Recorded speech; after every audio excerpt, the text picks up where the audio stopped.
to wake you need your hand away, break your steel shoe. I kick your home, buy in your door, keep fucking me low, and you set me on. Downside some time, it's calling me you. Lost in the night with a dull image. Some kiss waves, your eyes holding mine, cutting you, music time. Well, hey there. Happy Sunday. And welcome to Dave's After Hours Trivia Club Live. Step inside the lounge, grab your drink of choice, and settle in. Here at Dave's After Dark, we stir up the memories. We test your smarts. And maybe, just maybe, we might just teach you something along the way. We do go live most Sundays. And we usually go on Wednesdays too, at 7 p.m. Eastern and 4 p.m. Pacific time. Now the doors swing open, the lights go down low, and this is when the trivia starts to flow. While our robots quickly paint each scene, I serve up the clues, and you will take your best guesses as we move through tonight's 3 categories. First, the top 20 Hollywood cult classic movies. So not necessarily the most popular, not necessarily the award winners, but the cult classics. Then we're going to do the top 20 most iconic pro wrestlers of all time. And then finally, we're going to test your smarts with the top 20 figures, historic figures from the Renaissance. Now, this isn't just a trivia show. It's a fast-paced gauntlet of art, memory, and mystery. Let's see how many you can guess before the brush finishes the final stroke. Now, I did want to quickly mention our sponsor, DavidHansenArt.com. That's me, and that's the pictures you're seeing behind me there. That's the new cover art from our Dave's After Dark show that's available at DavidHansenArt.com in a multitude of ways. You can get wall art, coffee mugs, beach towels, name it, you can get it. Anyway, check out the link on my channel page or davidhansenart.com. Now, be sure to check in down in the chat. Say hello, throw out your guesses, or just hang with the rest of the crew. Now, I see some early birds. I see Sandra's in the house. Hey, Sandra, Rhombus is in the house. Good to see you, Rhombus. Those are our early birds tonight, so that's cool. Now, why don't we just get started, huh? Let's do it. Hey, good to see you guys. Yeah, here we go. Should be fun tonight. Should be fun. Let's start it off.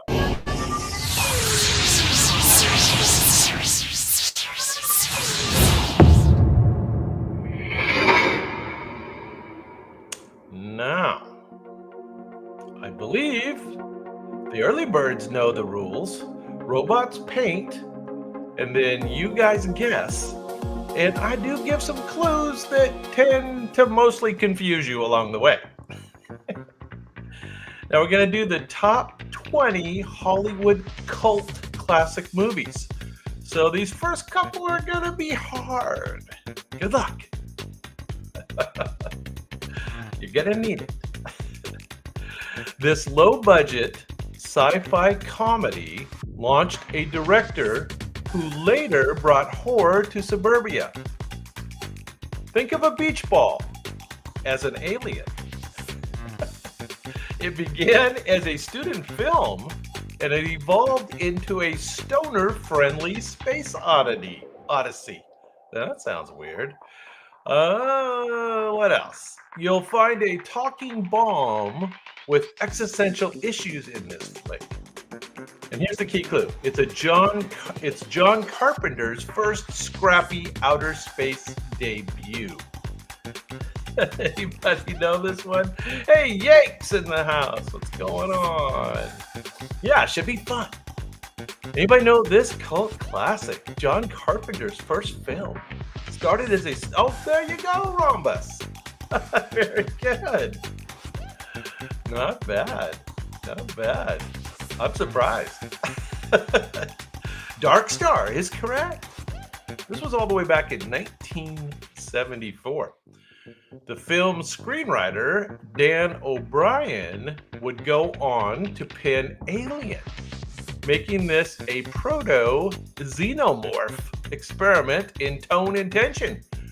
So I don't know. Have you guys seen this? I don't know that I ever saw it, but there is kind of an alien aspect to that guy in the front there. I don't know. Yeah, it surprised me too. But it is number 20. Robots liked it. All right, number 19. Now I did see this. I hate to say it. 1972 was when this movie was made. This film was once banned in multiple countries, and it was for a good reason. If filth is an art form, this movie is a masterpiece. Midnight movie lovers made it a rite of passage. I think that's what I saw. Yeah, promise. You're so quick. Did you guys see this? I did see it. I think I was on like a summer break from college, maybe. That's what I'm thinking. Although, no, it couldn't have been because I wasn't in college yet in 72. I don't know. I must have seen it in high school. This is a shocking classic redefined bad taste. It's called Pink Flamingos. Pink Flamingos. It starred Divine, right? That was the guy's name. It was our first introduction to transsexualism, I think. I'm not sure. Had something to do with Andy Warhol. No, I'm not. Did Andy Warhol help make this? I don't remember. Pink Flamingos inspired generations of filmmakers to embrace underground aesthetics and provoke with pride. Anyway. Okay. Let's move on to someone we might have heard of. Now, I've seen this movie. You guys might have seen it. This is moving forward to 1995. This movie was widely panned, but wildly quoted. This film is Vegas excess incarnate. Now, that's the reason I liked it. I'm kind of into Vegas excess. At least at that time, I certainly was. During the late 80s, 90s. Oh, yeah. It flopped hard in the theaters, but found salvation in home video. Elizabeth Berkley went from high school halls to stripping stalls.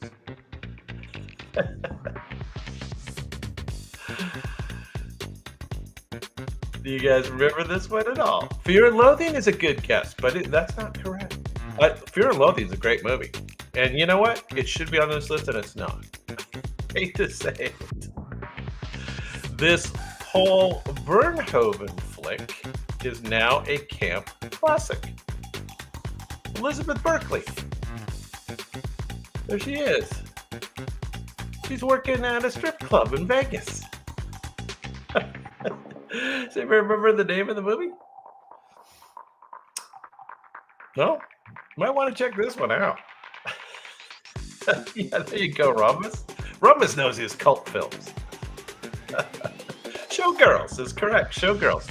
Showgirls has inspired academic essays, drag reenactments, and an annual burlesque tribute review. There you go. All right, let's go back to the time a little bit. 1979. These first few are a little hard, but you know, it'll get easy. It always does. Gangs of New York, stylized, surreal, and leather vested. This movie made subway rides feel like Greek epics. Baseball bats, face paint, and furies collide in Coney Island. Can You Dig It became a pop cultural battle cry. Stuart! What's going on, man? Good to see you. You are correct. Rhombus, too. Very good. Coming in. Walter Hill's cult gang flick still rules the night. There you go. Gangs of New York. The Warriors is called. The Warriors, 1979. You know, I'm not remembering it real clearly. I might need to go watch this one. The film inspired video games, cosplay meetups, and real-world gang controversy on release. Yeah. Anyway, good answer. That was a good one, guys. I don't know. I don't think I saw it. I don't think I saw it. I take it you guys saw it. I don't know. There they are. The Warriors! There's some girl warriors there. Were there girl warriors in the movie? All right. Now, I did see this one. And it is a very popular actor back in the day, 1984, 1980s. It's punk rock meets sci-fi sprinkled with glowing car trunks. The labelless groceries alone are a chef's kiss of satire. Emilio Estevez plays a slacker turned repossession agent. So there he is, a very young Emilio Estevez, Charlie's younger brother. Aliens and government conspiracies keep this flick a little weird. Alex Cox's cult hit is pure Reagan-era rebellion.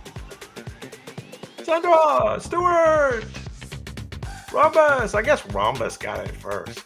Rob's in the house. What's going on, Rob? Good to see you. Everybody got it. We'll give everybody some credit on that. Yeah, the Repo Man. The soundtrack featuring Iggy Pop and Black Flag is as iconic as the film itself. Now, I'm not placing Black Flag. Can you guys hum me a few bars? Sounds awesome. All right. Now, I've only seen this one recently because I kind of did research on the cult film category. But this one's often called the worst film ever made. And that's a compliment.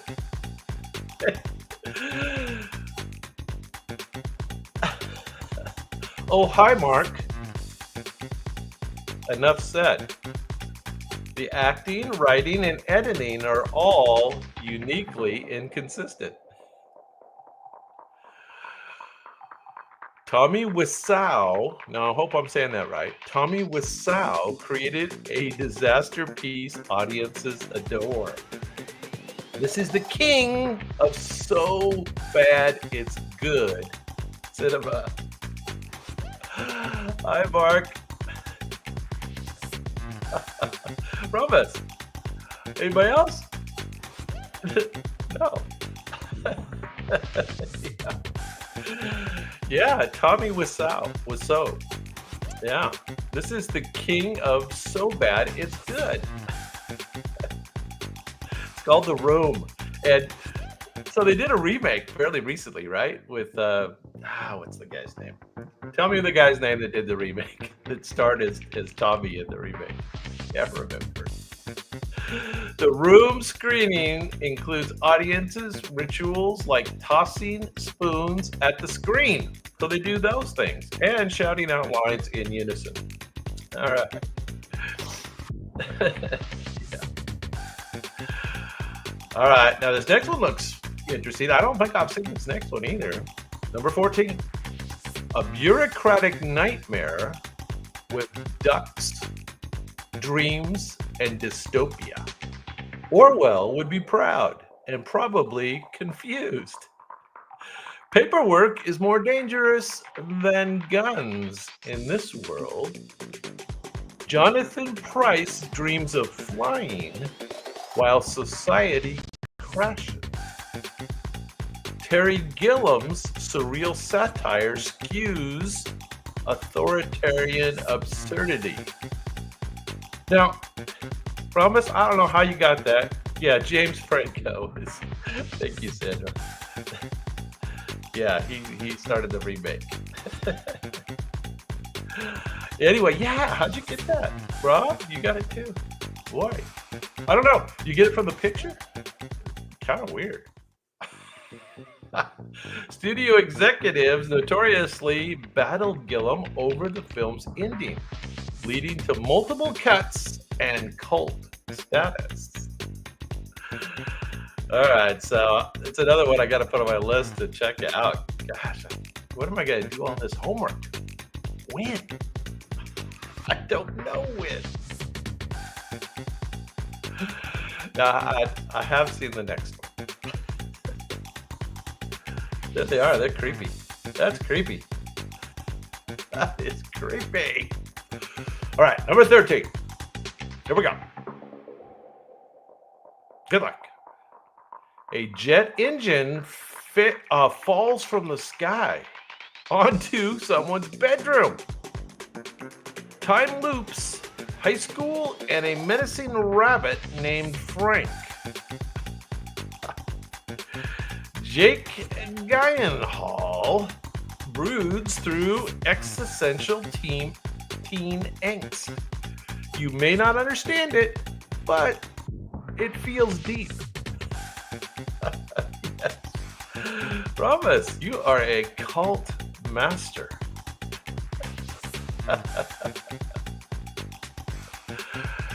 Yeah, wow. You guys are too quick for me on all the answers here. I was getting behind there. Yes. You guys are correct. You guys are correct. Donnie Darko, right? I always want to say Donnie Danko, but it's Donnie Darko. 2001. The director's cut added clarity, but the fans still love debating its tangled timelines and symbolism. Okay, there he is. Jake with an axe of some sort, I believe. And there's a rabbit. There's a big rabbit. I know that. There's a big rabbit.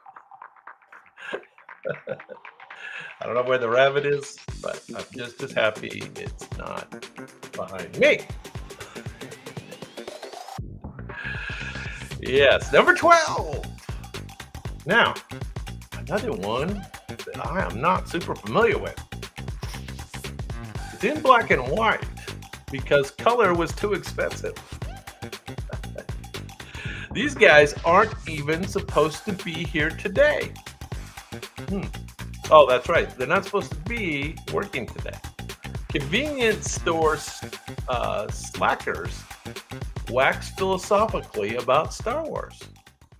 Kevin Smith's debut launched the View Askew-niverse. Okay. The View Askew-niverse, whatever that is.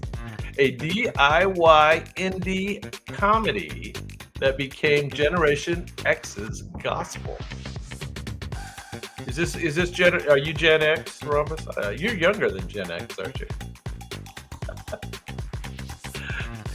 This is Gen X's gospel. Yeah. Rhombus knows his cult classics. That's for sure. My money's on Stuart on the next one. Oh, yeah. Hey, Madow's in the house. The band's all back together.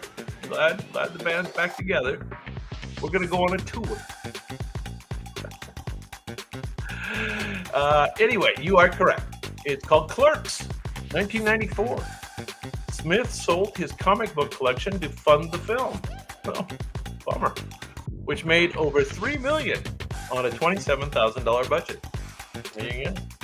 All right, next up, number 11. These actors are out of work, out of booze, and out of luck. We've gone on holiday by mistake. British black comedy never tasted so soaked in gin. Yes, it's black. It's bleak. It's brilliant, and endlessly quotable. This is UK's ultimate cult drinking film. All right, who knows this one? My money's on Stuart. You may remember this one. 1987, if that's helpful. UK's ultimate cult drinking movie. Devoted fans attempted the drinking, mimicking every drink consumed on screen. Yeah, Stuart, there you go. That is correct. So devoted fans attempt the white nail drinking game, mimicking every drink consumed on screen, though this isn't advised by doctors. So I guess they drink a lot in this movie, perhaps. White Nail and I, 1987. Yeah, there they are. They drink a lot. All right, top 10 now. You guys ready for the top 10? Here we go. This one's pretty well known. 1984. Speaking of the band being back together, this band turns it up to 11. Literally. The movie is a mockumentary that inspired real bands. Stonehenge props, there we go. Lost drummers and rock cliches galore. Rob Reiner directs it, but the band steals the show. Yes. You are correct. You are correct. Who got it, Stuart? Yeah, nice. Brad's in the house. The band is entirely back together, and the manager. Very good. We're going on tour. The original rockumentary that parodied the genre to perfection. This is Spinal Tap, 1984. Real musicians from Metallica to Aerosmith have cited the film as a little too accurate. It wasn't really a mockumentary, it was a documentary. This is Spinal Tap.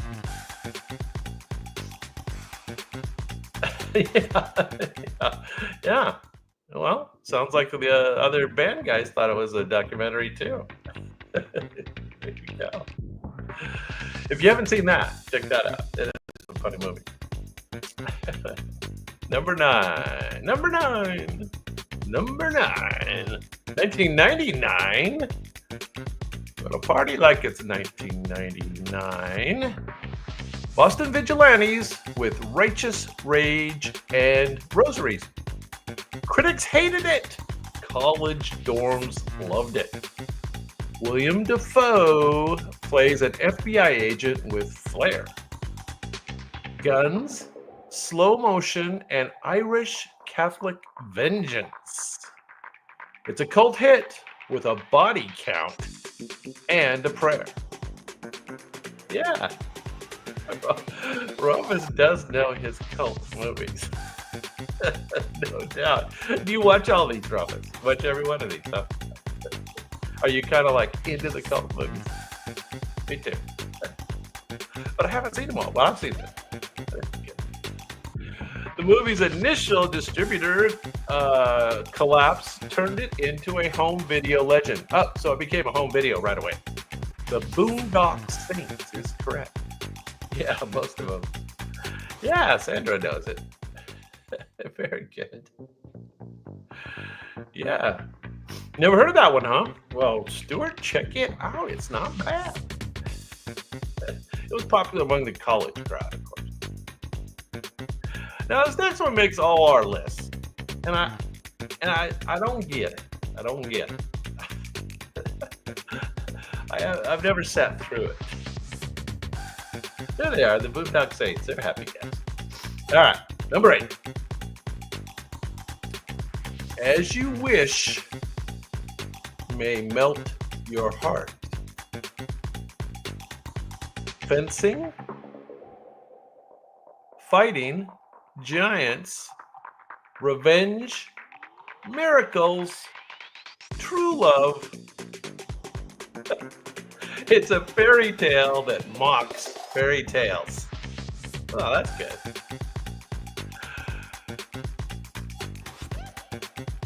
Mandy Patinkin's swordplay gets personal. You killed my father. Endlessly quotable and surprisingly deep. All right, so you guys know this one. How did you guys know this one? Yake or yuck? Is it yake or yake? Yake's easier. But you guys, let's see, who had it first? You guys had it so fast, I have to go all the way back up. Looks like Brad had it. And Rufus, and Yake, and Stuart, and Maddow. How'd you guys know that one? The film struggled at the box office, but exploded in popularity on VHS. So, VHS or Beta? That's the real question. I was a Betamax guy. I had every season of Miami Vice on Betamax. Brad, can you attest to that?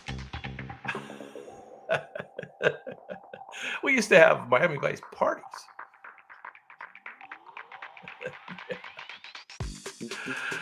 Anyway, I don't know how we got sidetracked, but we did. Number 7.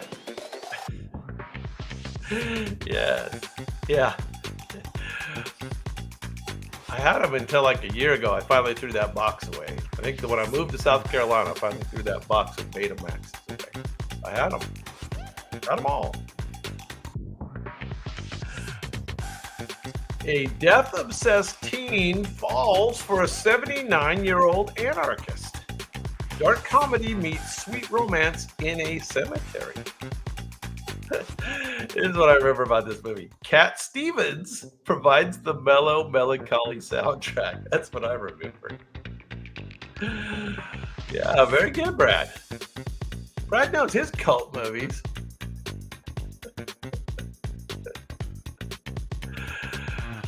Suicide gags somehow turn into life-affirming joy. This unlikely love story became a counterculture darling. Cat Stevens, how can you go wrong? 1971, so it is back in the day. Its initial critical failure turned into enduring love through word of mouth and college screenings. Harold and Maude. Yeah, you know, I saw it. I guess I liked it. It was filmed up in the peninsula, San Mateo County area. I remember some of the old mansions they used. Spooky mansion. All right, number 6. Sunglasses reveal the hidden truth. We're all being controlled. I came here to chew bubblegum and to kick ass. Rowdy Roddy Piper, oh, that's the next category, battles subliminal messaging. You're going to have to hold him over for the wrestling. Alien overlords hide in plain sight, thanks to capitalism. This is John Carpenter's sci-fi take on consumer culture. So that John Carpenter guy, he's a cult guy. He's a cultist. Yeah, you guys know this one. Very good. From us, but stars, they live. They live. Did you see this? I take it you saw it. The alley fight scene lasts nearly 6 minutes and became a meme decades before memes existed. 1988. 1988. They live. Yeah, Rowdy Piper. There he is. Rowdy. Was he flipping us off there at first? I think he was. All right, now I lived in Utah for quite a few years. And so this is a Utah movie. Vote for Pedro and enjoy the tater tots. Oh, I'm sorry. Southern Idaho, but it's really a Utah movie. This Idaho set comedy is awkwardly glorious. Deadpan delivery, dancing, and leggers. Oh my. I don't remember that part. John Heder became a cult hero overnight. Yes, you guys know this one. Very good. Yucky! Yake. Yake. I'm going to go with yake. Sorry if I got that wrong. Yeah, pretty funny movie, right? Pretty funny movie. Isn't there a story about how much he got paid? The film's ultra-low budget breakout, Sundance buzz, made it an indie phenomenon. It's quirky, quotable, and unmistakably one of a kind. Yeah, one of a kind. Who knows the story? How much did he get paid to do this movie? It was like $1,000 or something. I forget, something like that. Oh, anyway. All right. Now, I'm not sure. I didn't see this next one on the first run. That's for sure. 1986. It sounds interesting. A goblin king in glam makeup kidnaps a baby. Puppets, mazes, and David Bowie's tight pants. Jim Henson's fantasy world is magical and eerie. Jennifer Connelly stars as a teen in literal dreamland. You guys know this too, don't you? You guys know all your cult movies. Very good. Yucky!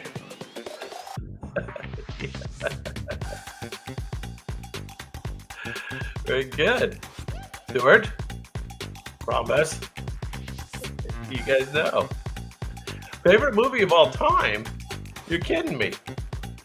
This is a musical quest with cult magic. Though a flop at first, Labyrinth gained traction on cable and VHS, not beta. Eventually inspiring cosplay and fan fiction alike. Yeah, well, Sandra, you got something to watch later tonight. Maybe. I don't know. There's probably some choices. All right. Rhombus vouches for it. Okay, top 3. Ooh, one of my favorites. I mean, this is going to give it away when I say the clue. The dude abides.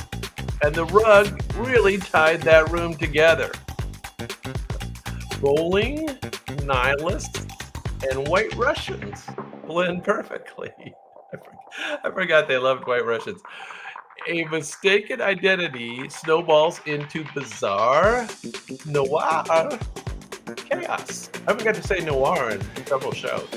I'm happy to be able to say noir again. The Coen brothers' most beloved oddball. Yes. You guys all know this one, of course. We're going to give everybody credit on that one.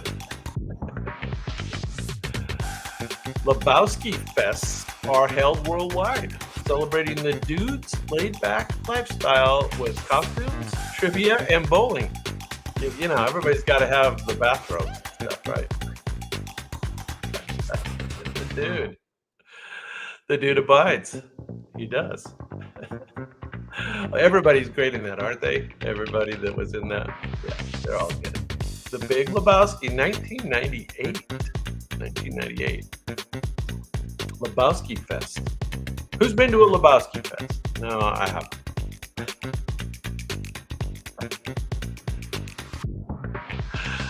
Yeah, it's a good one though. There he is, the dude, abiding. Oh, drinking a White Russian. Very good. All right, number 2 cult movie, all the way back in 1971. Way back. So Beethoven, Milk, and Ultraviolence. This dystopian tale was banned in several countries. Stanley Kubrick crafts a chilling vision of free will. Malcolm McDowell's performance is unforgettable and unsettling. Now, Malcolm's the one who played the Caligula character in our favorite Caligula movie. You guys all know this one too. You guys are good at this. You guys are good. Robus is the quickest. You're all good. Yeah, Ultraviolence, Brad. Ultraviolence. Kubrick himself withdrew the film from the UK circulation for decades due to copycat crimes and controversy. There you go. Yeah, you know, no, I didn't. You know, it was a little too weird for me. If you can believe that. I like Caligula, though, if that's what you're talking about. That's probably what you're talking about.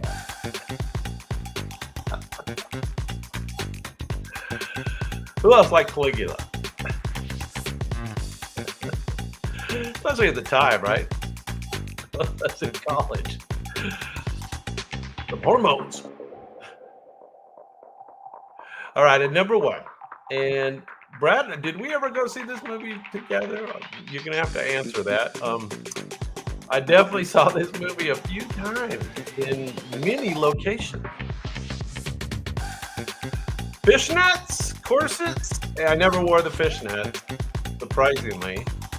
Fishnets, corsets, and late night showing. Audience participation makes it an experience, not just a movie. Let's do the time warp again. Need we say more? Yeah, I thought we might have got. We probably went to see it down in Balboa Peninsula at the Balboa Theater midnight show on Newport Beach. We would have been in our late 20s then. That wasn't even a college or high school thing. I know I've seen it in many locations. This is the ultimate midnight movie experience. Yep. Tim Curry's Dr. Frankenfurter leads the cult classic. It's the longest running theatrical release in film history, still playing in cinemas nearly 50 years later. Yeah. Meatloaf. Loved him. Riff Raff.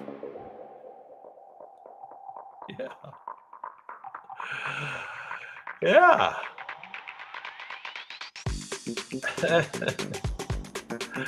Yeah. Yeah. I'm just a sweet transvestite from Transylvania. Sorry if you just walked in, Kevin. It's getting a little weird in here. You don't want me to do my time warp. All right, that was a fun category. I'm glad we all enjoyed that. I'm going to take a quick intermission and put on my intermission game. Hey, the intermission category tonight is 1960s icons. So see if you can get this while we take a 90-second intermission.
fooling you guys. Alex is in the house. Snoop Dogg. Jimi Hendrix, a guitar revolutionary. Hendrix redefined rock music with psychedelic flair, jaw-dropping solos, and back wizardry. There you go. That's our first one. All right, hang on. Let's get round 2 going. What the heck?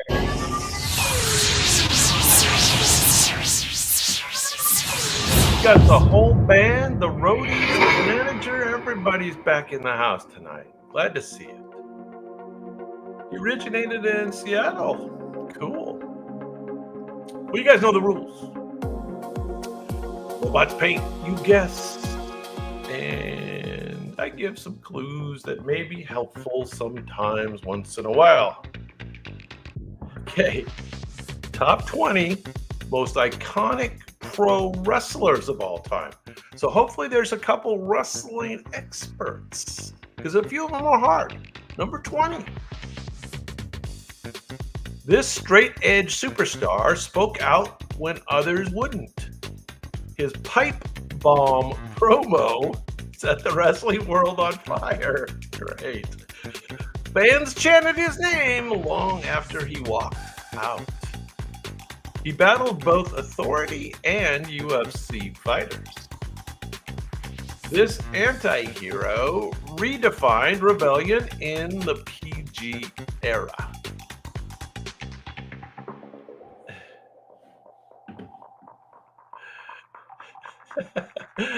That's a bummer, Stuart. Hang in there. We're gonna give Stuart like a 5-second head start.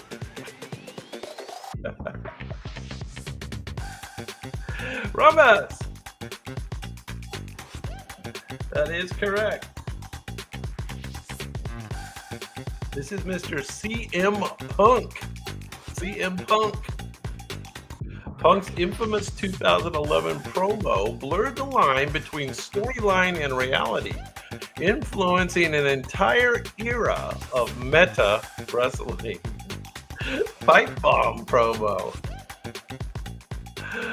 I don't know. Sounds sketchy. I followed wrestling a long time ago, so I don't really know Mr. CM Punk. But I'll take your word for it. All right, number 19. Now, I do know this guy. He brought Lucha Libre flips to WWE. This high flyer wore a mask and the underdog crown. He defeated giants twice his size regularly. His 619 finisher spun into legend. Wrestling's greatest luchador made size irrelevant. All right, now who knows this one? Do you guys have this one yet? No, I don't think you do yet. Magneto. No, it's not Magneto. But that's close. That's close. Magneto is close. This is old. This is going back in the day. His World Heavyweight title win at the WrestleMania 22 was a tribute to the late Eddie Guerrero. This is Mr. Who knows? Going once. I don't see the right answer up there yet. Nacho Libre. I like it, but wrong. Rey Mysterio. Rey Mysterio. There he is. Rey. Now, I just noticed my light didn't come on behind me. We're working in a dark. Do you prefer the dark background, or do you like the blue-purple background? Because I can go work on that. He's as legit as it gets inside and outside the ring. NCAA champ, check. UFC heavyweight champ, check. Suplex City is his brutal hometown. He ended The Undertaker's WrestleMania streak. This beast incarnate is built different. Anybody know who this one is? Yeah, you guys, you know this one. Kevin. That's correct. Looks like Alex had it too. Stuart had it as well. We're going to give Stuart a 5-second head start. Brock Lesnar is correct.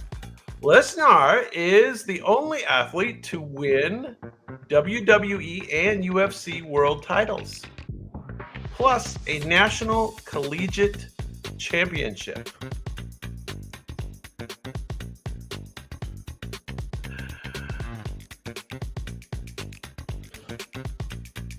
Is Arena in the house?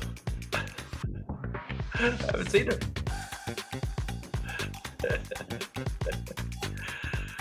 I don't have her comment yet, so, you know, we're having some internet things. Yeah. All right, number 17. Wrestlers. Pro wrestlers, of course. If there's any other thing. He lost an ear in Germany, and he kept wrestling. He had 3 personas. Dude Love, I like that one. Mankind, and Cactus Jack. Those are 3 good names. Mankind, yeah. Cactus Jack. What's his real name, though? Does anybody know his real name? Oh, you guys know this guy. He goes by all those. Dude Love, Mankind, and Cactus Jack. And his real name is the hardcore legend who made pain poetic. Mr. Sacco.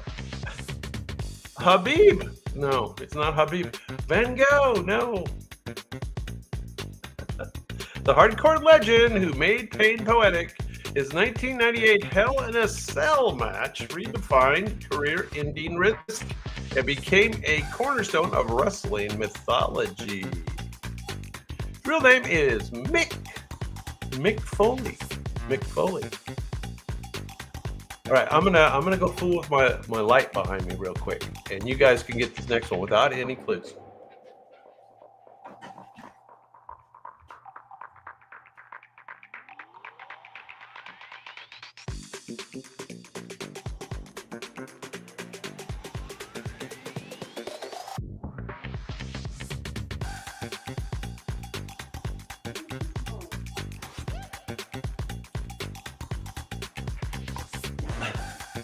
Who knows who this is?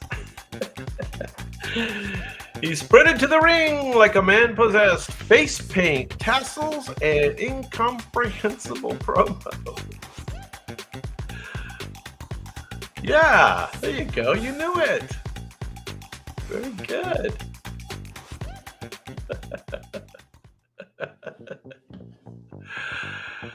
This was closer to Van Gogh, actually, because he wore lots of face paint.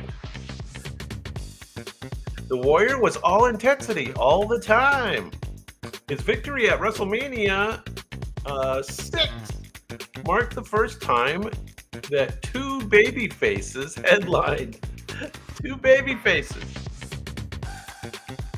The Ultimate Warrior is correct. Yeah, I had to go take care of that real quick. Do you like the blue better in the back? Don't you like it better? I would think you like it better, but, you know, it's up to you. We can turn it off again. Anyway, there he is, the Ultimate Warrior. You guys knew it anyway without as many clues. Very good. I'm going to keep that in mind for the future. I can skip some clues. All right, let's see if you can get this one. Number 15. From Blue Blood Snob to DX Rebel. He married into the McMahon family. How about that? The game always had a plan and a sledgehammer. How'd you know that? Evolution, Authority, and WrestleMania Wars, all his. Wrestling royalty in and out of the ring. Is that the actual name, Rhombus? I don't know if I've ever seen the actual name. I'm impressed. Triple H is correct. HHH's behind the scene work built WWE's NXT brand into, that's a lot of letters. Triple H. There he is. Yeah, that's really impressive. Looks like Maddow knew that one as well. Very good. There he is. Triple H, married into the McMahon family. There you go. Well, we are doing the most iconic pro wrestlers of all time. And we do have across the generations. Number 14. This gentleman transformed from surfer to vigilante with face paint. WCW's Mystery Man spent months in the rafters. His silence spoke louder than promos. A black bat, a trench coat, and vengeance. Yeah, very good. From us. How about that face paint, huh? Is he supposed to be like a snake or something? I'm not sure what it is. The franchise player, WCW, and later AEW trusted. There you go. Mr. Sting. Sting wrestled in 5 different decades, proving his icon status across eras and companies. Surf's up. Transfer from surfer to vigilante. There you go.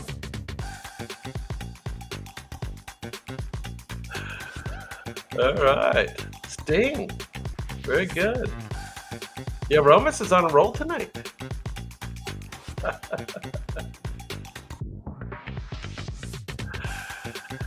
All right.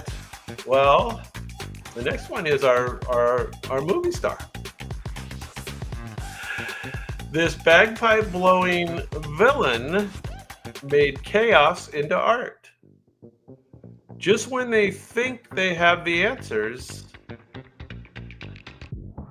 he never needed a title to be a main eventer. Piper's Pit revolutionized talk segments. That's right, he used to do a talk show before it was real, a podcast. The original trash talker in sports entertainment. Yeah, Rhombus. And he is our movie star from, who remembers the movie now? From the last category. Roddy Piper. Roddy Piper. Piper's feuds helped launch WrestleMania. Without him, Hulkamania might never have soared. There he is. Wearing a kilt. Who knew? Piper Laurie. That's close. They live. Yes. Thank you for reminding us, because I had already forgotten about it. You know, in one, out the other. You know, it's a clue one day, it's nothing the next day. I'm old. All right. Roddy Piper.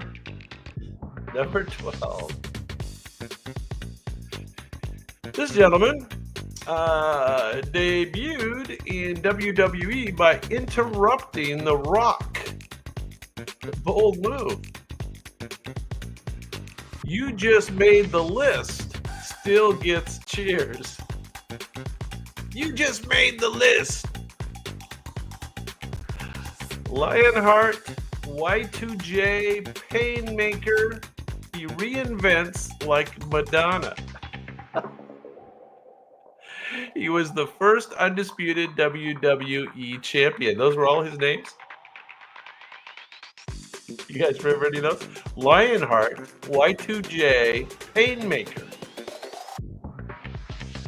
Ramos! This rock star wrestler thrives everywhere, from NJPW to AEW. And you're right, it's Chris Jericho.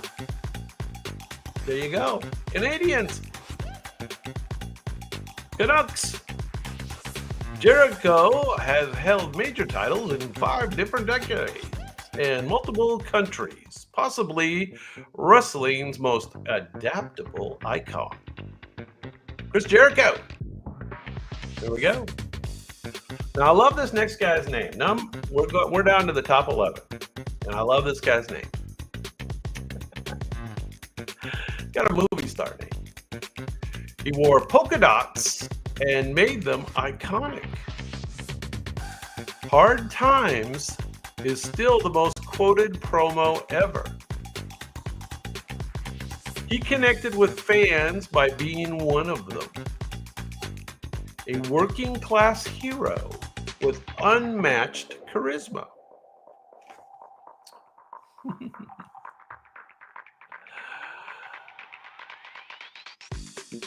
Yeah, the American dream lived and booked the dream.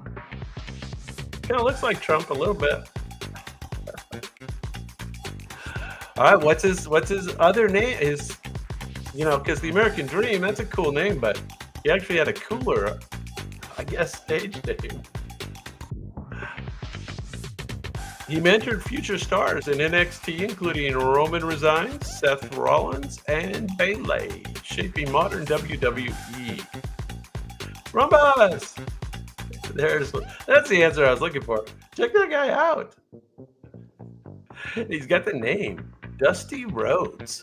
Now that's a name. Dusty Rhodes.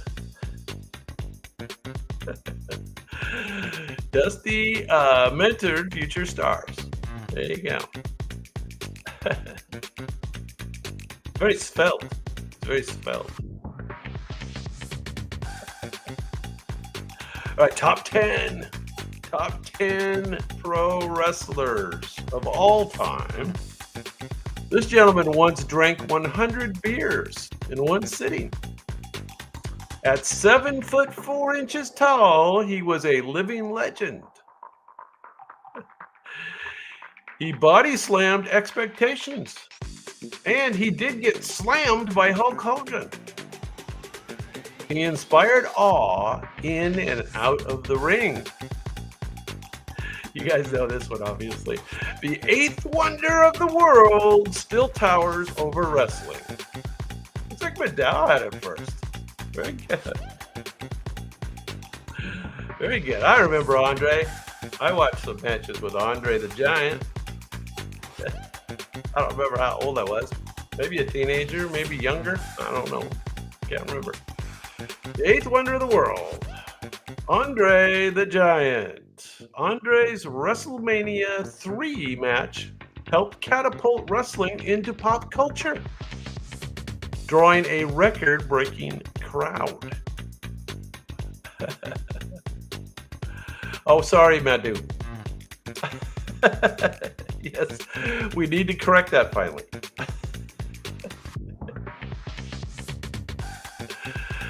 Madhu! Andre the Giant and Madhu. There we go. Okay, if I'm saying anybody else's name wrong, Yake, let me know.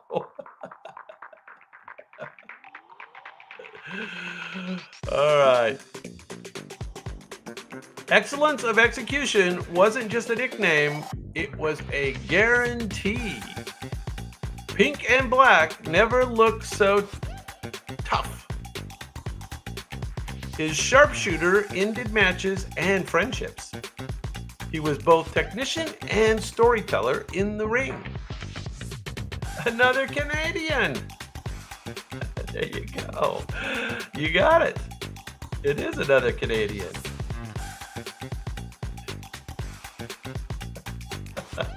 Yeah, very good. Yeah. Bret the Hitman Hart is correct. The Canadian legend brought pure wrestling prestige to WWE. The Montreal Screwjob changed pro wrestling forever. It added a real-life twist to Bret's legacy. Now tell me about that Montreal Screwjob. What's that? What is the Montreal Screwjob?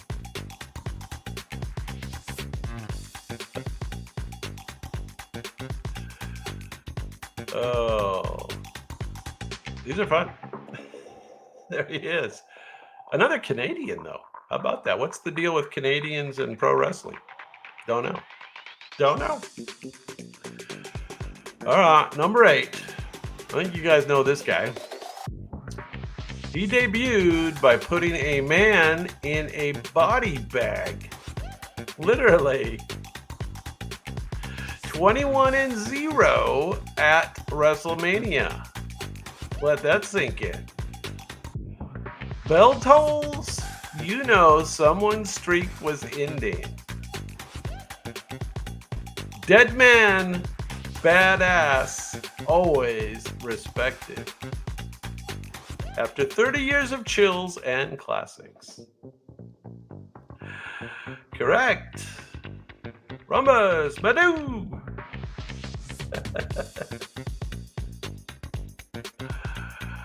That is correct. The Undertaker. The Undertaker. The Undertaker's longevity and constant evolution kept him relevant across 4 distinct wrestling eras. There he is, looking dapper in the leather coat and hat. Yeah, looking good, right? You know, Dusty Rhodes wasn't quite as dapper. Well, at least I didn't think so, but I don't know. Maybe it's okay. All right, we're down to the top 7. Here we go. You know this guy. This guy's probably the wealthiest of the bunch. Maybe. No, he's probably second wealthiest. You can't see him, but you can't ignore him. Fruity Pebbles colors, but championship level work ethic. 16-time world champ and meme legend. From thugonomics to Hollywood, he adjusted just fine. This hustle, loyalty, respect icon defined a generation.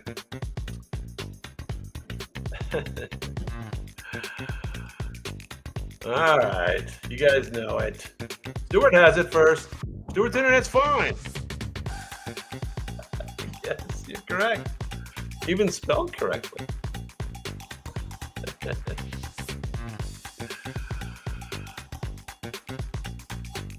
You can't see anybody in the picture. That's not good.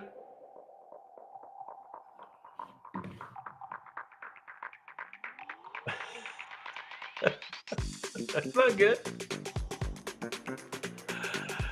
That's an error. John Cena. John Cena is correct. Cena holds the record for most Make-A-Wish grants ever, over 650,000 and counting. Yeah, there you go.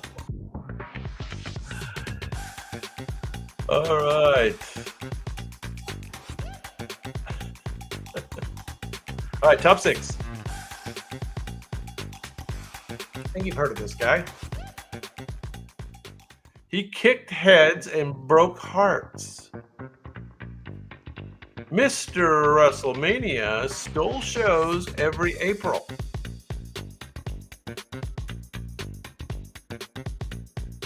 DK Rebel, born again mentor, in ring genius.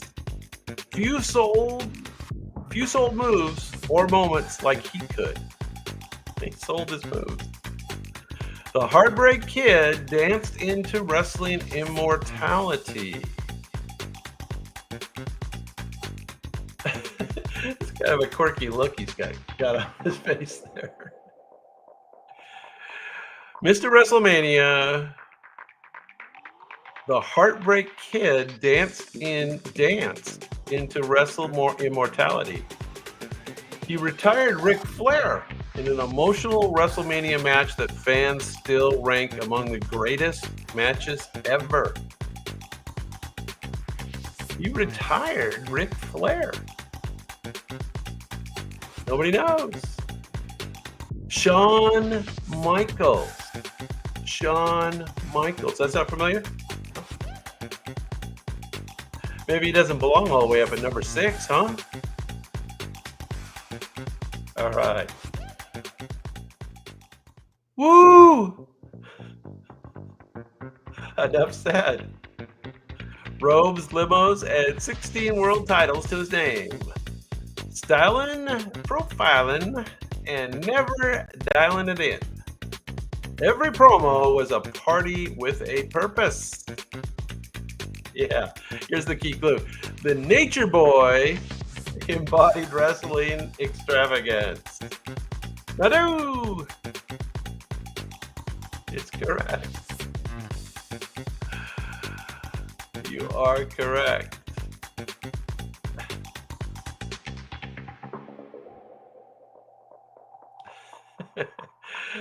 Nice outfit too, right? The Nature Boy. Woo! Ric Flair. Flair's influence spans generations. He's inspired stars from The Rock to Charlotte Flair, his daughter. Is Charlotte Flair a wrestler? Or is she an actress or something? I don't know. I don't know. There he is, though. Opera singer. Oh, he's an opera singer. Yes, he is.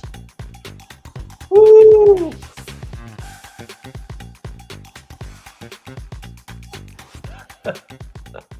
Oh, she's WWE. She's not an opera singer. Okay. Thank you. Number four. I like this guy's name too. He's got a good name. The glass breaks, and so do the rules. He flipped birds, stunned bosses, and he chugged beers. He's the anti-hero every fan loved.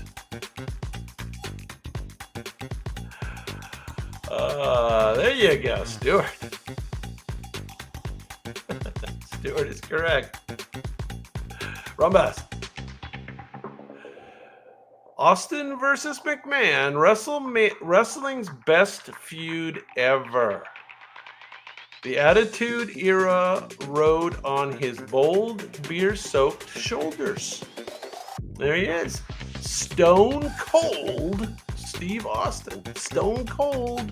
Austin once sold out arenas while injured, just by appearing and delivering promos. He wasn't even wrestling. There you go. There you go.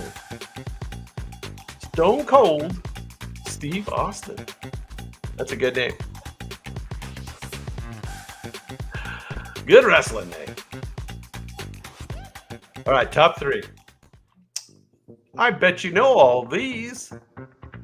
Although, number 1 is interesting. Number 1 might throw you. We'll see. Number 3. If you smell what he's cooking, your taste in promos is elite. He went from ring royalty to box office king. Eyebrows arched, crowds exploded. Millions and millions of fans quote him daily, and millions of dollars. Wrestling's most electrifying man became a global icon. There you go. Rumbus. Yagay. I do. Dwayne Johnson is correct, Sandra.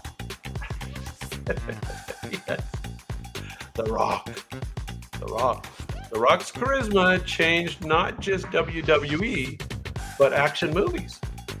He's now one of the highest paid actors in Hollywood. Yeah, I would say he's right there, right? I mean, he's money in the bank. Money in the bank. There he is. The Rock. Dwayne Johnson. What was that TV series he was in that was so good? The sports agency thing. That was good. Yeah. That was great. Yeah. All right. Number two. You'll know this guy. Red and Yellow ran wild in the 80s. He slammed Andre. He turned heel and he reinvented wrestling. I love those terms of, turning heel or pythons, prayers, and posing defined an era. Kids idolized him, fans booed him, but all watched. Yeah. Very good. Robots. Yes. He did the shirt pull off at the Republican convention when Trump was running for president, right? Anybody see that? It was pretty funny. Yeah. Hulk Hogan. Hogan's heel turn in 1996 birthed the NWO and reshaped wrestling storytelling for years. There you go. Yeah. He turned bad guy. That was weird. He's still around. Didn't he have some kids that got in trouble? I think he's got some kids. Got in jail. Yeah, forever. Something. All right, number one. Interesting. Going back in time. 8 years, and he held the one title, which is completely unheard of these days. He sold out Madison Square Garden 187 times. This really got pro wrestling off the ground. No gimmicks, just grit and greatness. A humble hero for the working class fan. Now, who knows who this was?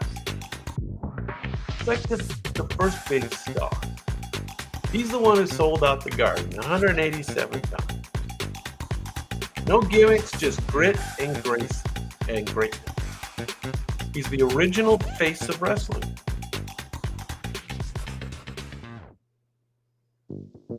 Anybody know? Not Elvis. Elvis is a good guess. Who knows? The original face of pro wrestling. Held the title for 8 years. How soon we forget. This gentleman's name is Bruno Sammartino. Bruno Sammartino. Sammartino's iron grip on the WWF title made him a household name decades before cable TV expanded wrestling's reach. Whew. There we go.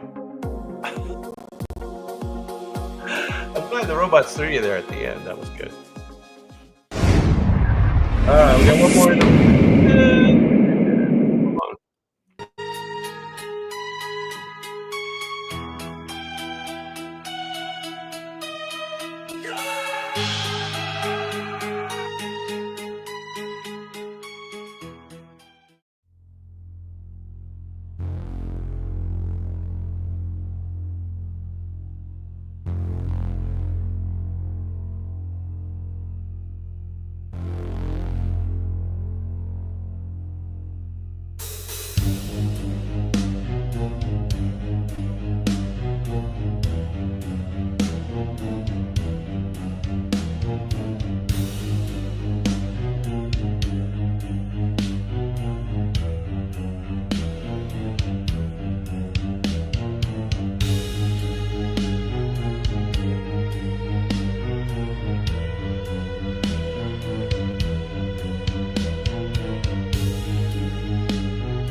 are correct, Alex. Brigitte Bardot. Brigitte Bardot was born in 1934. The ultimate French sex symbol of the 1950s and 60s. There you go. Okay, Sandra had it too. What the heck? All right, who's ready for round 3? We're going to have a little educational experience.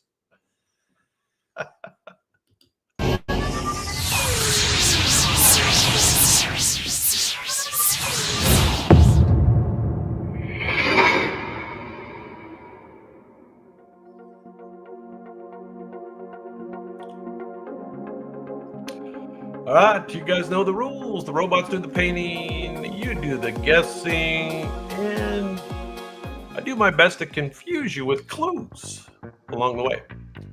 Now, this might be a little more challenging for some of us, especially the first few. Top 20 figures from the Renaissance. So let's go back in time, 1500s kind of time. Top 20. So the first couple might be hard.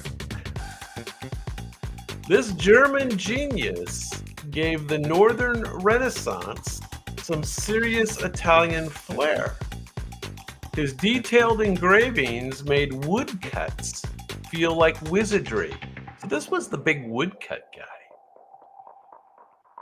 He once painted a rabbit so realistic it's practically photorealism. His self-portraits scream Renaissance influencer.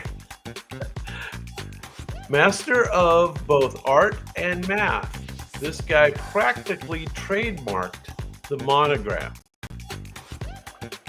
All right, anybody have any clue? Well, I don't know exactly what that is, Alex, but it's not correct. Emmanuel Count. Nope. Lord Farquaad. That's a good guess. Yeah, okay. I like that. It's incorrect. Nobody knows this guy, huh? Okay. Well, like I said, the first couple are kind of tough. Albrecht Dürer. Albrecht Dürer. Dürer's Melancholia 1 is still analyzed today for its complex symbolism and geometric ambition. All right, number 19. No easier. Another tough one. It'll get easier. This Italian nobleman, listen to the clues. Google them real quick. This Italian nobleman knew how to court attention, literally. His book became the Renaissance Gentleman's User Manual. This is the Renaissance Gentleman's User Manual. If you've ever faked modesty while showing off, you've practiced sprezzatura. He set the bar for polite society way before Instagram etiquette. His book of the courtier shaped elite behavior across Europe. So this guy wrote the book on how to be a Renaissance gentleman. Who knows who that is? Anybody know? I know these first couple are hard. This guy's concept of effortless grace influenced not only Renaissance courts, but later also the ideas of aristocrat conduct. So this is good. Not quite. Close. This is Baldassar. Does that name sound familiar? Baldassar Castellone. Baldassar. Does that sound familiar? Maybe. Almost sounds familiar, right? Baldassar. All right. Number 18. Here's the good clue. Okay, are you ready for the good clue? Before the Ninja Turtle, there was the sculptor, and he had a flair for drama.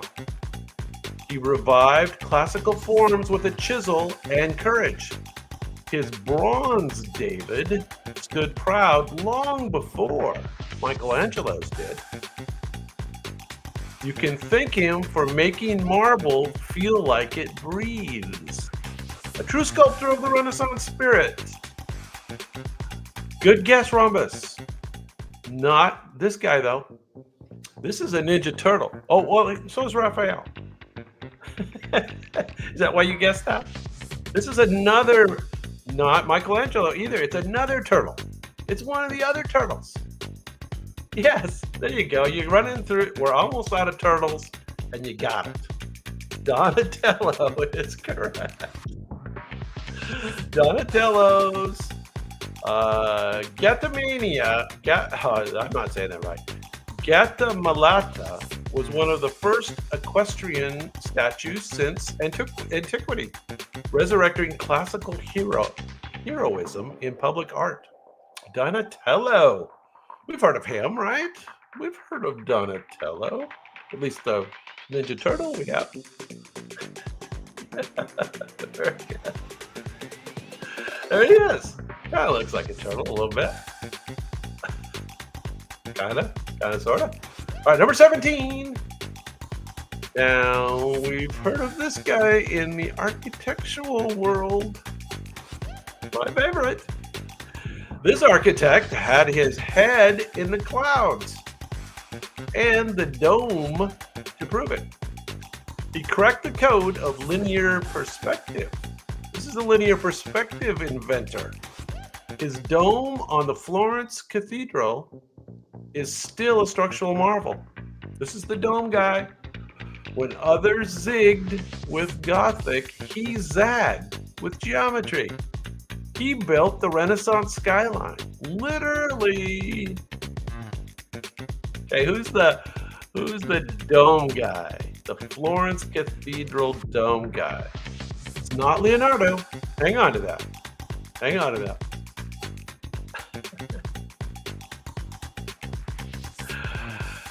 Hang on to that.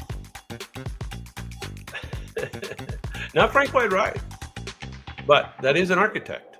So nice. Anybody have another architect they could throw out?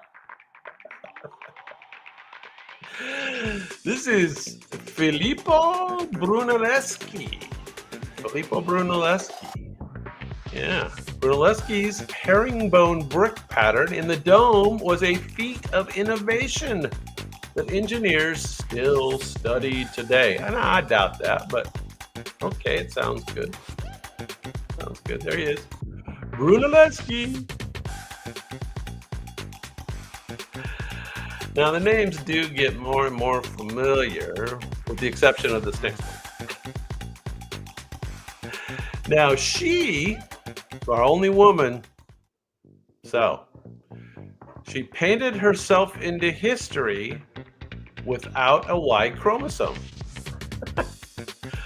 A court painter for the Spanish queen. She broke ceilings with brushes. Her portraits had personality when most were stiff as boards. Michelangelo gave her props, and that's saying something. This Renaissance woman was way ahead of her time. It doesn't even look like Margaret Thatcher.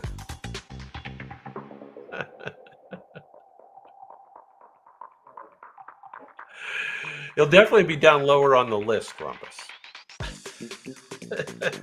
Anne Hathaway, I like that guess. Kind of looks like Anne Hathaway a little bit.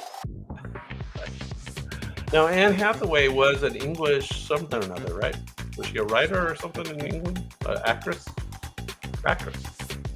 Well, the wife of, what's his name?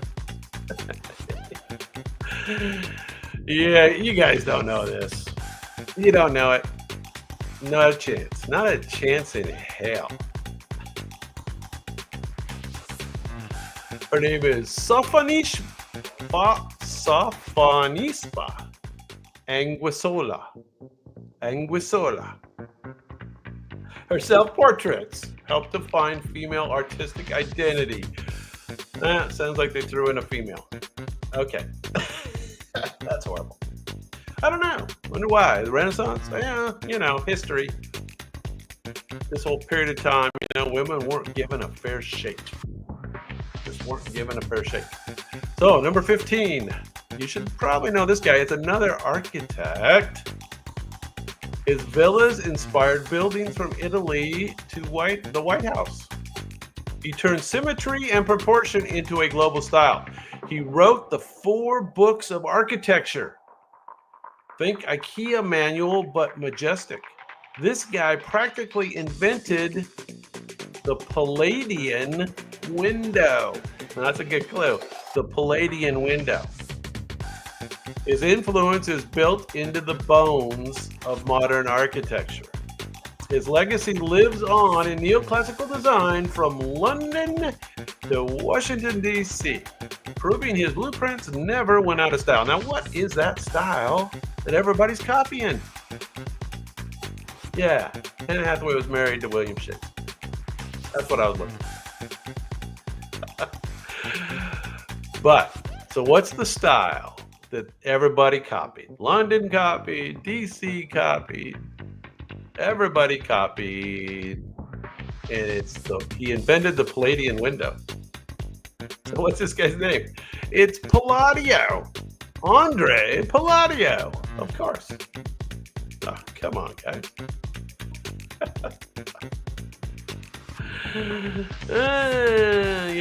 Some of them get easier, some of them get harder. Here we go. Number 14. These are key figures of the Renaissance. So we're going to learn something tonight. Dang it.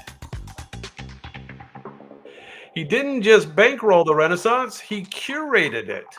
Florence called him the Magnificent, and they meant it. He collected artists, like some people collect stamps. Without him, there might be no Michelangelo.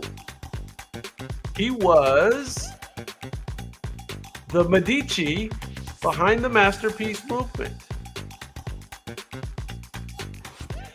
So, hey, what's going on? Doctors in that, hey, we've been waiting for you, doctor. We're doing the Renaissance, and these boys need some help. And girls.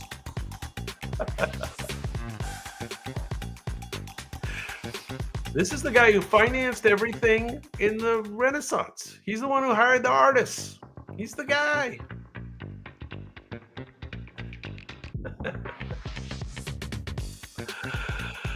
Lorenzo de Medici.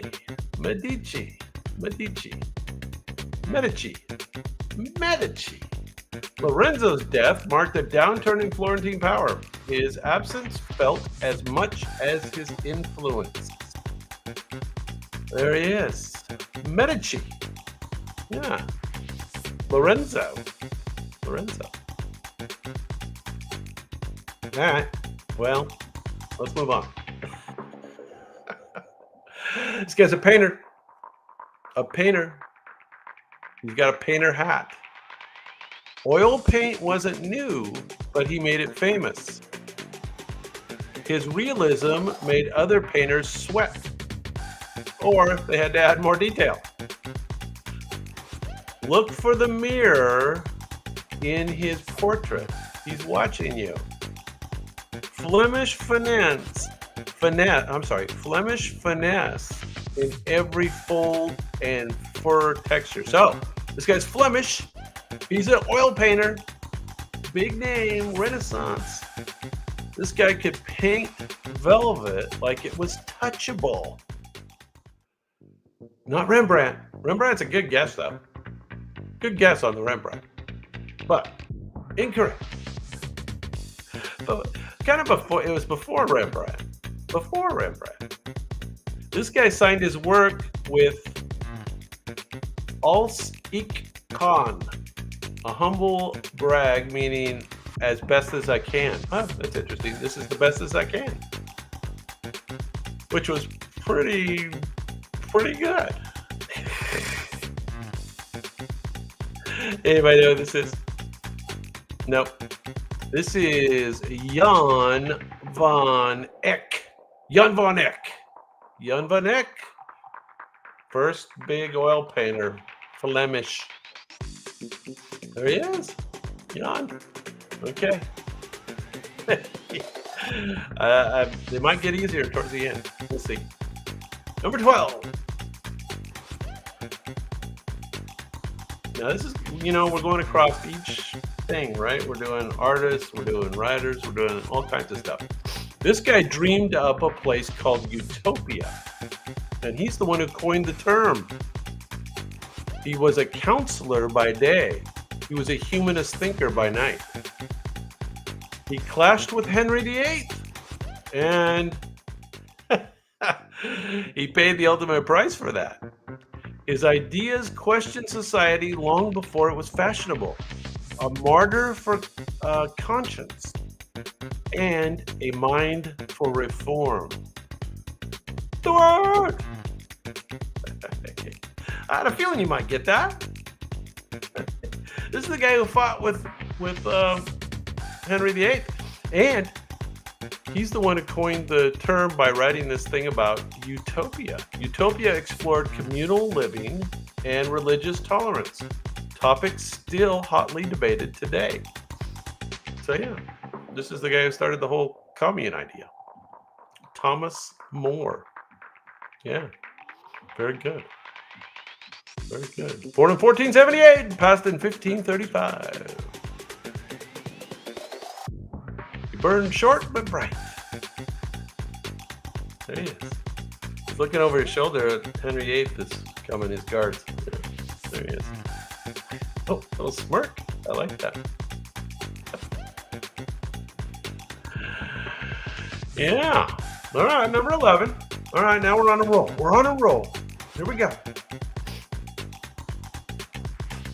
This guy crushed hard on a woman named Laura for decades. He loved Cicero so much, he started the Renaissance.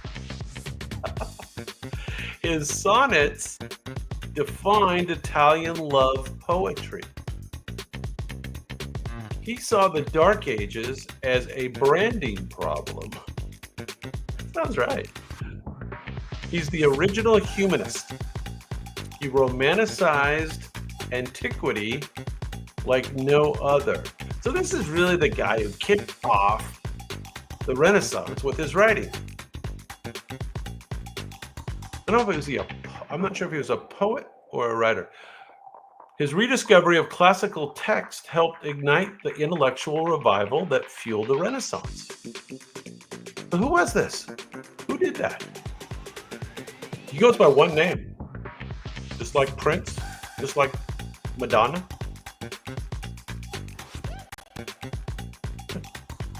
They all go by one name now, don't they?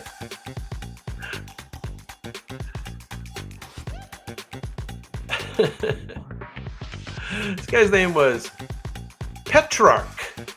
Petrarch. Does that sound familiar to anybody? No. Now you know. Petrarch. Google that. All right. Top 10. You'd think we might do better on the top 10. We'll see.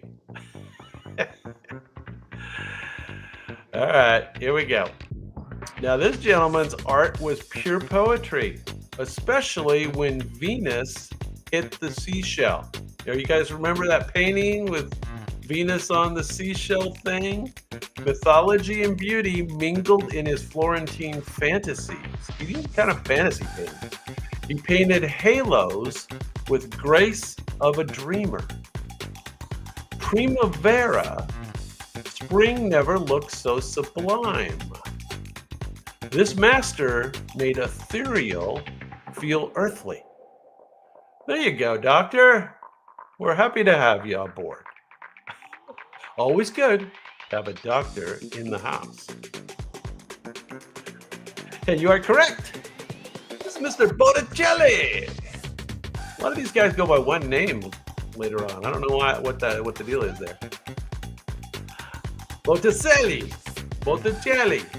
I don't know which is better. Botticelli. Botticelli. Botticelli later works turned deeply religious, showing a fascinating shift from myth to mysticism. Doctor! Yes. Botticelli. Botticelli. There he is. Red hair. How about that? I think they're mixing up the red hair. The robots probably mixed up the red hair with one of his paintings, I think. Anyway, I digress. Number 9, I think you know this guy. Number 9. This gentleman moved the Earth out of the center of the universe. A humble canon with a cosmic theory. His heliocentric model shook up science and theology. The sun didn't move, but his ideas sure did. He sparked a revolution by saying that the Earth spins. There you go. Now we're on a hot streak. Dr. Robas, what was Mr. Copernicus's first name? Who knows that? Copernicus is good enough. We certainly appreciate the correct answer. Hang on to Galileo. Hang on to Isaac Newton wasn't Renaissance.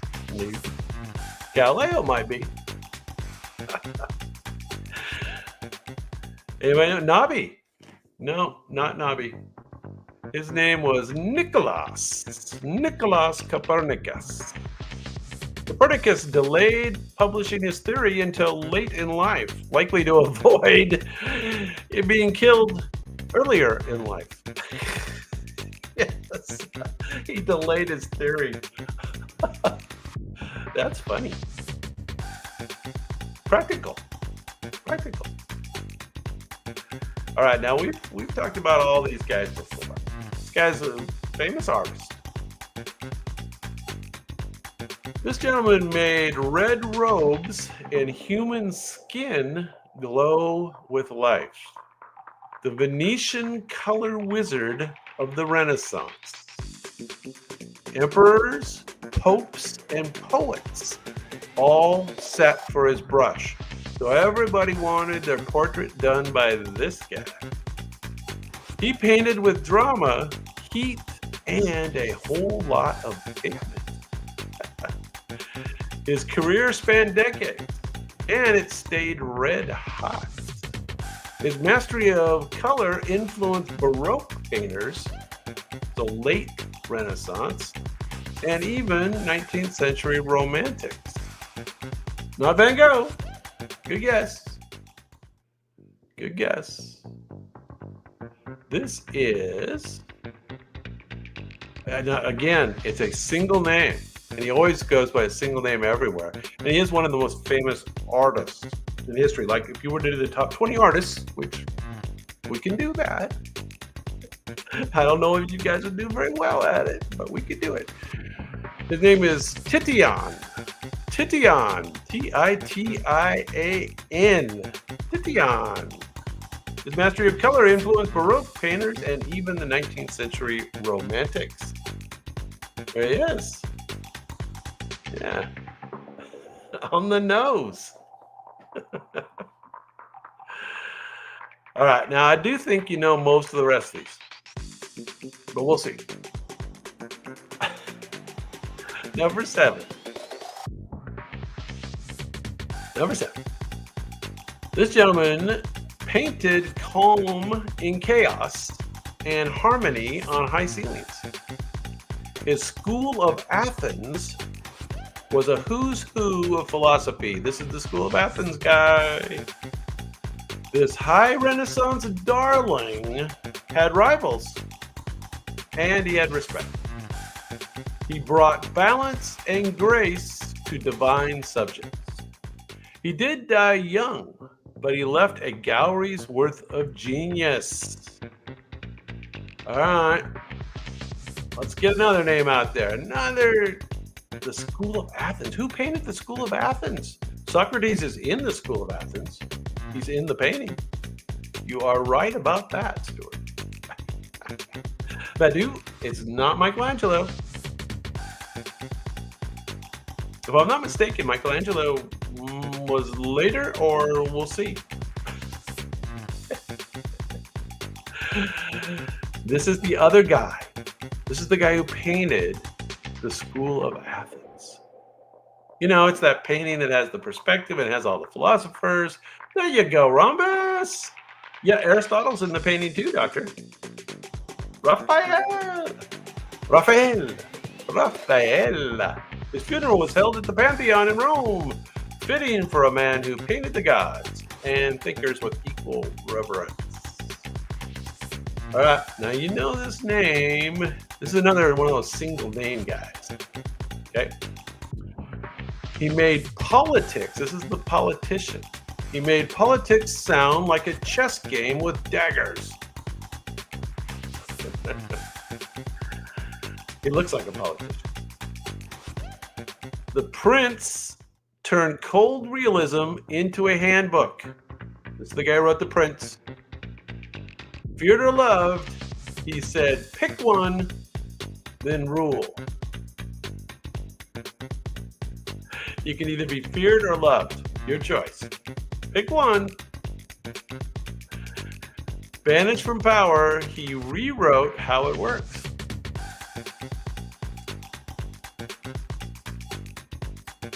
There you go. Good job.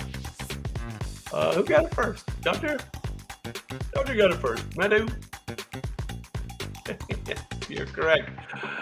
This is Mr. Machiavelli. Machiavelli. Ironically, Machiavelli never achieved political power himself. Did you know that? He just explained how to keep it.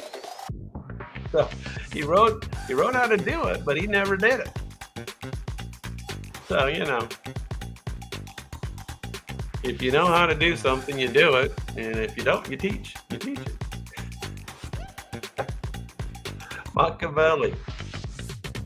Machiavelli. All right. All right, top five. And this fifth one is the hardest. Here we go.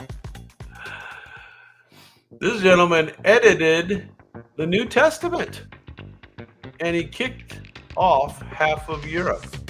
Oh, he ticked off. He ticked off half of Europe. This is the whole reason for the Reformation, guys. A scholar who used wit to sharpen reform. The Prince of Humanists, the Prince of Humanists took his pen to the pulpit. His praise of folly skewered hypocrisy with style.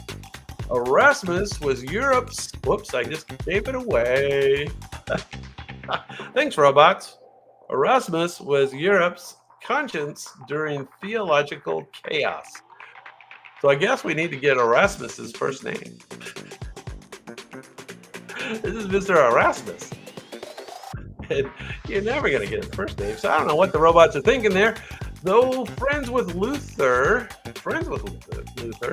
Erasmus stayed loyal to the Catholic Church, preferring reform from within. Anyway, his first name was Desiderius. Desiderius Erasmus. Desiderius Erasmus. That was a hard one. There he is. Yeah, he looks serious. Serious guy. Oh, no, he's not as serious. All right, you know the top four. We have that to look forward to. You know the last four. Here we go. Ichabod is a cool name. This gentleman pointed a telescope skyward and he shook the heavens. Moons of Jupiter. Check. Sunspots. Check. Science had a champion, and the church had concerns. His support of heliocentrism got him grounded. Literally, got him grounded, literally. Oh, there you go. And Stuart knows I like his both his first name and his last name. Very good, Stuart. Rhombus did have it first.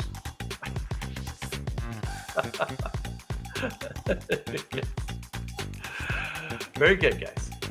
Very good. Galileo, Galilee. Galileo Galilei's famous yet it moves may be apocryphal, but it perfectly sums up his rebellious spirit. That's a word, apocryphal. There you go. Figaro. All right. We all know Mr. Galileo Galilei. All right, everybody's been wanting this guy. But here's going to be the tough thing on this guy, is we need his full name. He sculpted David, he painted ceilings, and he designed domes. His art was both divine and his art was ripped. He called painting inferior to sculpture. And then he painted the Sistine Chapel after all. Was he a tormented genius? Definitely. Talent beyond measure? Also, yes. The Renaissance's mightiest multitasker. So yes, we all know it's Michelangelo.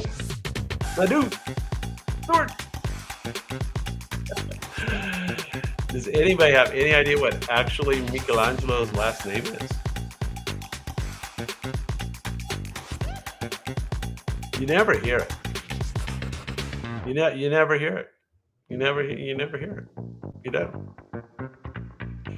Michelangelo lived into his late 80s, and he was still working. He was still bitter. He was still brilliant. How about Buonarroti? Buonarroti. You never hear it. Tortellini, yeah. Pomini. Michelangelo Spaghetti. One of those. Yeah, look that up. Look that up for me and tell me if the robots are pulling my leg.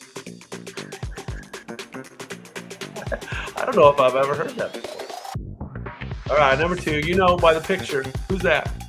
Who dat? Who dat?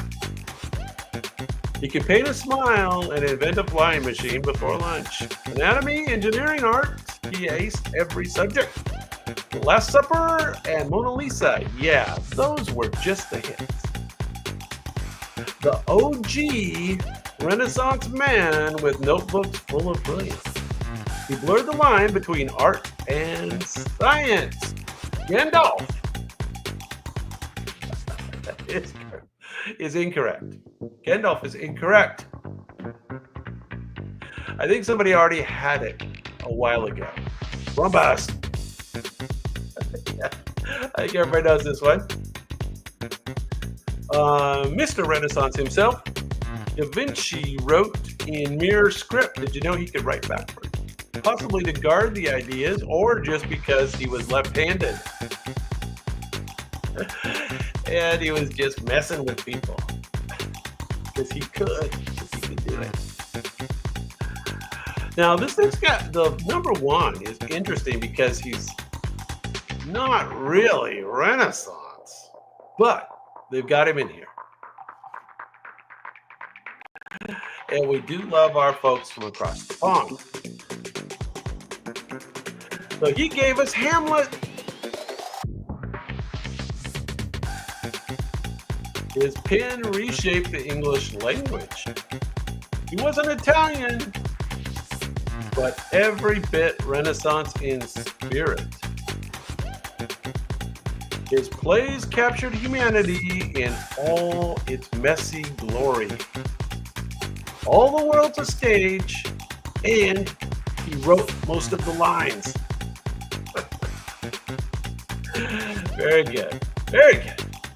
Yeah, not really Renaissance, right? But he was a Renaissance in spirit, and the Renaissance basically created him. And he's Anne Hathaway's husband, so he's got that going for him. Anne Hathaway. That's a cute actress. We need to do cute actresses again.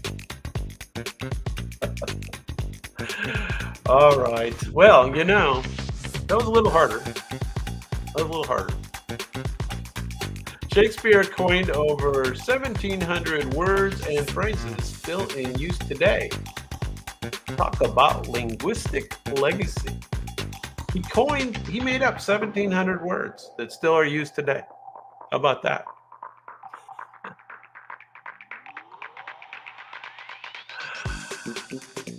Oh, I know. Can you imagine if we had something that could write a little fast? Or how about a word processor? Or an AI? What if Shakespeare had an AI?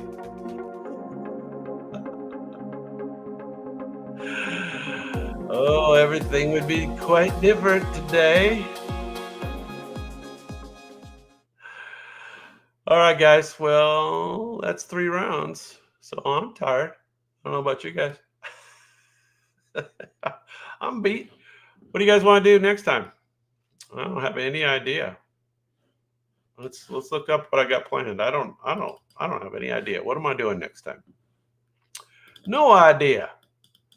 Let's look it up. Let's look it up.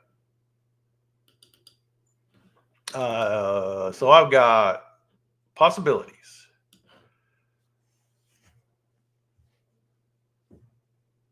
World leaders. Battles that changed the world. That sounds pretty fun. Yeah. I'll do the Al Pacino, Stuart. I'll do the Al Pacino. I'm still not psychologically ready to do the De Niro yet. I'm getting there, though. I'm getting there. Oh, what else? What other ideas we got? I should have some more ideas. I think I do somewhere. Oh, here we go. I got some new lists. I got some new list ideas. Child stars who continued acting. How's that? Cop and detective TV series. How's that? Athletes who became actors. How about that? Popular horror movies. Animated non-Disney movies. Yeah. Underrated TV shows. How's that?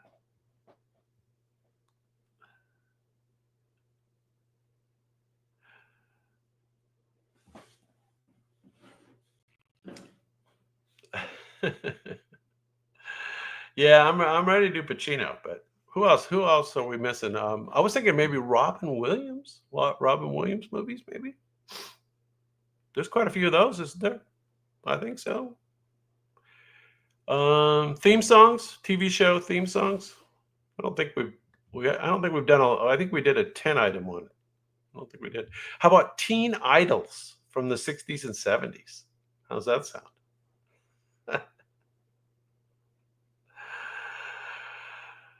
Uh, yeah, okay. Well, obviously none of those ideas sound good to you guys, so no. Some of them are going to show up whether you like it or not. I am going to avoid the ancient architectures category, though. That was a little too hard for you. That did not work out very well. Is Alex swearing over there? What is that? Oh, the VPN. Yeah, well, you got to have the VPN in Russia, though. Hey, did they turn the internet off like a few weeks ago in Russia, Alex? We've got friends in Omsk, and they were saying the internet was on the fritz. That last one was a little tough, Sandra. That last one was a little tough. And, the wrestling might not have been your category. Obviously, Rhombus knew the wrestling. And Stuart knew quite a few of the wrestling, too. But, we'll always try to have we're going to try to do a cross. I'm not going to do the theme thing again anymore. I'm not going to do that. I'm going to do a variety each time so that everybody gets a little something. Unless we come up with a super good theme. then we'll do a theme. All right, guys. I'm going to call it a night, and I'm going to put on. I got a couple little videos. I got both a little video on the cult movies, and I also have a video on the Renaissance just to recap your memory of the Renaissance. So I'm going to say good night, guys.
The night wears heels, she struts alone.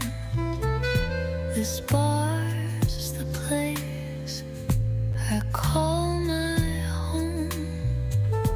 I sip the swallow pride, pretend the moonlight lights by my side. Tell me, was it ever real, or just a song